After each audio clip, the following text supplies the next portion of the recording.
To the Commonwealth Games now, and Ghana's high jumper in the person of Abigail Kwarteng has sent a message to Ghanaians. She says that Ghanaians have not invested in any athlete and should not be expectant of athletes winning medals for the country.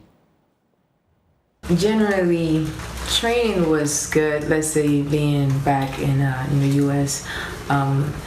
At least when the season was ongoing. After my season was done, things were really quite hard because, of course, you didn't have the same structure, having the school support you in everything, because they have expectations of you.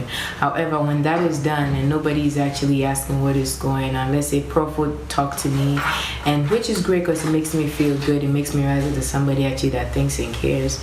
But in general, nobody's really doing anything to support the course, and then you literally have to do whatever you have to do because, of course, you have to take care of yourself, you have to pay your bills and all that. So at some point, it's almost like you just try to make as much time as possible to do what you're supposed to do prior to this competition.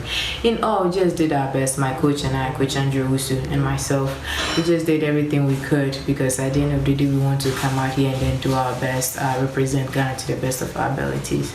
After I've been here, my coaches has been really doing what they could. Coach Leonard and Miss Madame Salah, Mr. Barr has been very supportive. I can't even talk to you about that. But other than that, that's really what it's been. There hasn't been much to really write home about. It's just been the few people who just do their best to actually support the course. If not, in general, the people you actually expect to do something are really not. But that's it. Sincerely, I like to say that you don't expect from where you don't invest, right?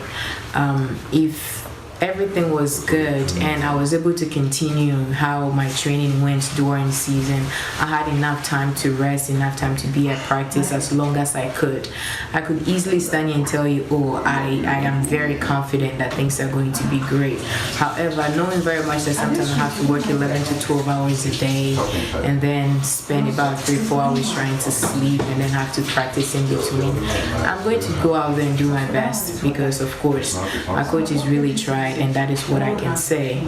I can say, oh, this is what's going to happen, but I'm very optimistic. Not even just from me. I think Ghanaians shouldn't expect much from anybody they did not invest in, period.